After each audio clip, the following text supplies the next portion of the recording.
gusto ko po sanang tanungin, government official from the previous administration of DepEd, the time of the previous secretary. In 2023 po, ano po ba ang ratio natin ng teacher to computer set at ng estudyante to computer set? Madam Chair? Sino ba charge ng computers? Admin? Maybe our director for, because the previous undersecretary for admin has resigned, Your Honor. But we have with us the director for IT, that's Director Pitagan. Maybe we could ask that he be recognized to explain and answer the question. With your permission, Madam Chair. Director Pitagan, you're recognized. Blessed morning to all. Ma'am, for the student ratio, currently we are one computer per... If I may interrupt, we are asking for the year 2023, sir, so we can relate it with the result of the AOM for 2023. Ma'am, yun. For the 2023 fund, ma'am, the computer ratio is 1:9, meaning one computer, 9 students po. That is 1:9. One computer for 9 students. How about the ratio for the teachers? Ma'am, for the teachers, come on, we're getting the ma'am, the total dito po yung region is one computer is for 30 teachers. One computer for 30 teachers. 30.57. That is almost saying impossible to facilitate an e-learning system having one computer for 30 teachers. And I believe, Madam Chair, that this validates the reason why the DepEd in 2023 requested and lobbied for an allocation amounting to 11,361 million. In other words, sinuportahan po tayo ng Senado at ng Kongreso in addressing this need, in addressing this gap. However, if I may request the Secretary to flash the next slide.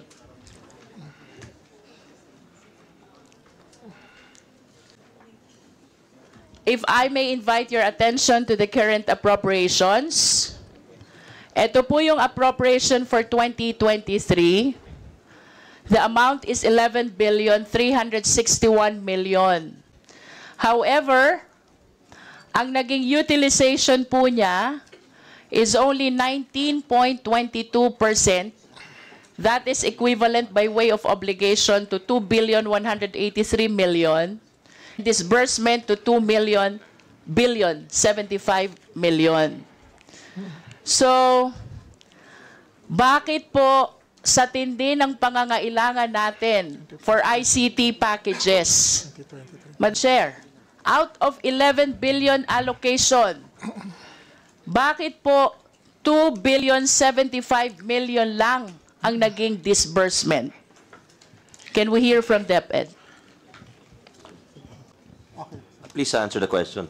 May we direct Director Pitagan to answer, please. Thank you very much, sir. Ma'am, for the 2023, when the new administration came in, the priority was the continuing 2022. That's why for 2022 funds, we have the 92% obligation. Now, yung 2023, ma'am, tumawid ngayon siya na 2024. So right now... Madam Chair, if I may interrupt, Opo. Parang ang hirap pong i-appreciate nung naging explanation nyo na ang priority nyo is continuing, which is the budget from 2022. Why therefore did you request for 11 billion for 2023? Kung sasabihin nyo ngayon, ang priority nyo is 2022, kaya hindi nyo nagamit yung 2023.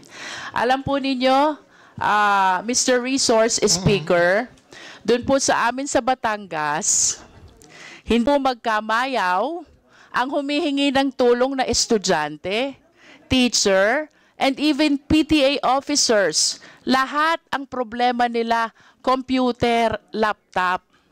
Now we have this 11 billion budget. You requested this for 2023. Bakit po ang disbursement nyo 2 billion lang? Yun, ma'am. To answer the question po, in May 2024, bili na po natin yung 2023 budget. Ang pending po natin, 95% na yung ating obligation. Kaya lang po hindi po nagre-reflect is because we are asking for the modification of the expense class from capital outlay to MOOE. Madam Chair, yun po bang May 2024 na sinasabi nyo, does this pertain to the 2 billion disbursement? Hindi, ma'am. This pertains to the 8 billion more na hindi pa na gagamit. So nasaan po yung 8 billion? Ma'am, yun, nagamit na po natin to. Where are the computer sets now? The computers now are being delivered to the schools.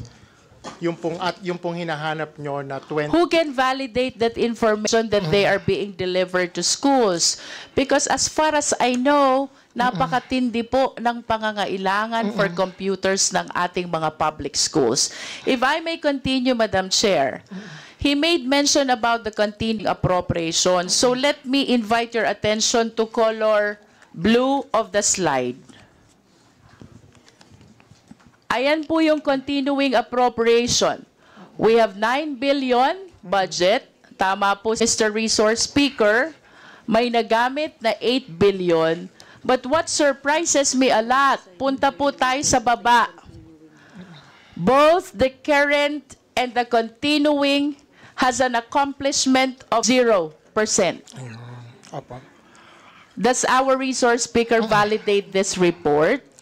This is as of December 31, 2023. Yes, ma'am. And if I may add, Madam Chair, pagdating po natin dito sa accomplishment report, I hope the people of Batangas are listening to me. Para hindi na nila kulitin kung nasan itong mga computer. We're talking about 2,349 LC, 2,648 smart TVs, 12,022 laptops, 7,558 laptops. That is for current appropriation. And for continuing appropriation, Madam Chair, ang hindi po na-deliver, 6,770 packages.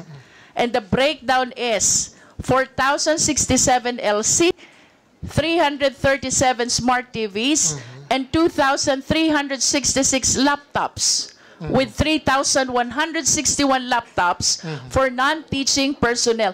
This is as of December 31, 2023. Nasaan po itong mga equipments na ito? Madam Chair, Your Honor, yung pong binabagit nyo na 4,067 laptops, na-deliver na po natin ang 91.57%. Yung pong sinabanggit nyo na 337 packages ng smart TVs, na-deliver na po natin ang 91.6%. Doon po sa laptop for teaching, 2,366 packages, 100% na po na na-deliver natin to para sa mga teachers. At yung pong laptops for non-teaching, na-deliver na rin po ito ng 100%. These are all accounted for the fund year of 2022.